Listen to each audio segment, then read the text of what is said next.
আপনি ফজরের নামাজ না পড়ে আপনার ছেলে ঘুমায়, আপনি মেনে নিলেন কিভাবে? আপনার মেয়ে 14 বছরের যুবতী সুন্দরী মেয়েটা এতটা টাইট কাপড় পরে, 8-7 কাপড় পরে, এতগুলো powder Suno fair and lovely লাগাইয়া এগুলি বাইরে যায়, আমনে মা তাকাইয়া রইছেন, আমনে যে মাতেন না যে জি কারে দেখাইতে যাও? হ্যাঁ, তোমারে যারা দেখবে দুই রাস্তার দুই পাশে, তারা মুচ্চা ফানি লয়নি জিঙ্গাও গিয়া হেসাব করে পানি লয়নি। রাক্ষসের মতো যারা হা করে তাকিয়ে দেখে রাস্তার বেপর্দা বোনকে, ওই অপদার্থ, ওই অসভ্য, তাকে দেখার জন্য আপনি আপনার সামনে দিয়ে আপনার মেয়ে বেপর্দা বেহায়া বের হলো, আপনি মা না?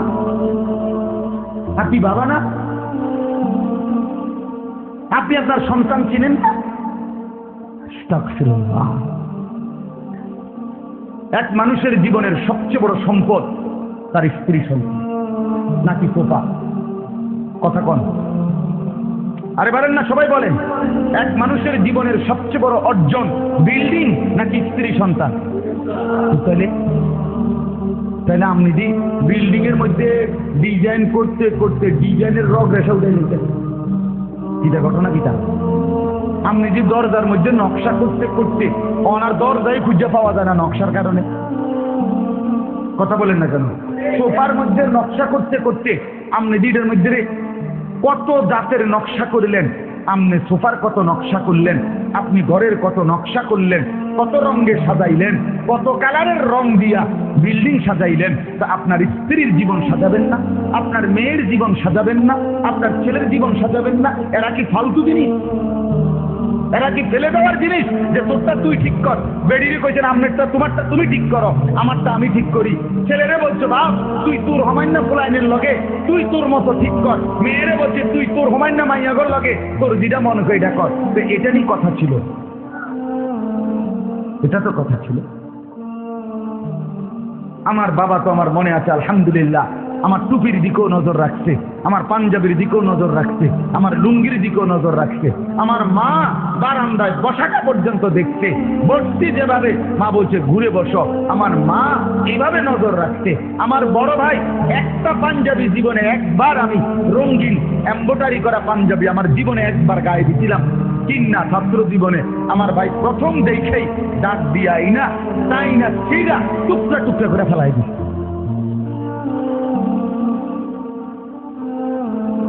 সন্তানকে কে করবে? সমবয়সী বন্ধুরা। কথা বলেন না কেন? ছেলেটা তার সামান্য বন্ধুর লোকে মিললেনি চরিত্রবান হবে, মেয়েটা বুঝিয়ে তার সামান্য মাইয়াগর লোকে একটা চরিত্রবান হবে। হ্যাঁ, বেডি বুঝিয়ে হে ঘরের বাবির লইয়া অটো দিয়া মার্কেটে যায় আইয়ে এবুডির লগে নিয়ে বুড়ি রাবিয়া বসলি হইব। কথা বলেন, আমার কথা নয় তো আমারে ফিরে আয়, আমার কথা আমাকে ফেরত দেয় যদি বুঝি না। আমার বাপ জিন্দিগি নষ্ট করেন না, স্লোগান দিলে হবে না, জীবন সাজাইতে হবে। জীবন সাজাই দুশ্মন আমাদেরকে নিয়ে পুতুল খেলছে, পুতুল খেলছে। সারা পৃথিবী 57টি মুসলিম রাষ্ট্র, 250 কোটি মুসলমান, আর ইয়াহুদি 2 কোটি। ইয়াহুদিদের সংখ্যা 2 কোটি। জানেন এটা? ইহুদি কি 200 কোটি? ইহুদি কি 100 কোটি? 2 কোটি ওরা বেটা। গোটা পৃথিবী মিলাইয়া, সারা পৃথিবী মিলাইয়া ইয়াহুদি সামান্য, একবারে হাতে গোনা, আঙ্গুলে গোনা। তামাশা খেলছে আমাদের সাথে, পুতুল খেলতেছে। মুসলমানদের রক্তে আল্লাহর জমিন ভাসায় দিচ্ছে। পৃথিবীতে কোনো ন্যূনতম, আরে কোন কুকুর শুকর তো এত নিকৃষ্ট হইতে পারে না। কোরআনে আছে এক কাক, কাক পর্যন্ত আরেক কাকরে ঠোকরাইয়া মাইরা এরপরে মাটি খুইরা ওই কাকরে দাফন করে দিচ্ছে, এটা কোরআনে আছে না?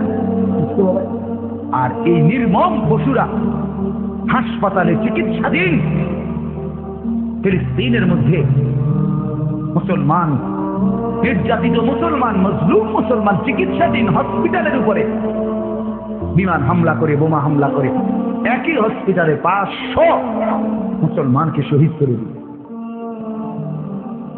কত কাল আপনি বলেন, নির্মমতার কতটা নিচে নেমে গেছে, পাষণ্ডতার কতটা সীমা ছাড়ায়।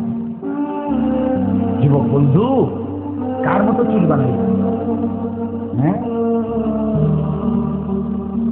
কার মতো? খোঁজ নাও, আজকে খোঁজ নাও।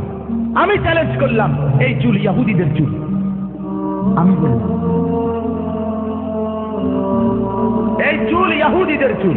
পৃথিবীর সমস্ত দুষ্টামি, পৃথিবীর সমস্ত অসৎকার, পৃথিবীর সমস্ত দুর্বিসন্ধি, পৃথিবীর সমস্ত গ্যাঞ্জাম, পৃথিবীর সমস্ত মারামারি, আন্তর্জাতিক বিশ্বের সমস্ত অস্থিরতা, এই সবটা এই বেঈমান ইহুদিদের তৈরি। এমন কোনো অন্যায় নাই, এমন কোনো অপরাধ নাই এটা হেরা করে না। সমস্ত দুষ্ট বুদ্ধির হেড অফিস, হেডকোয়ার্টার ইহুদিদের মাঝে। শয়তানির সমস্ত হেড অফিস।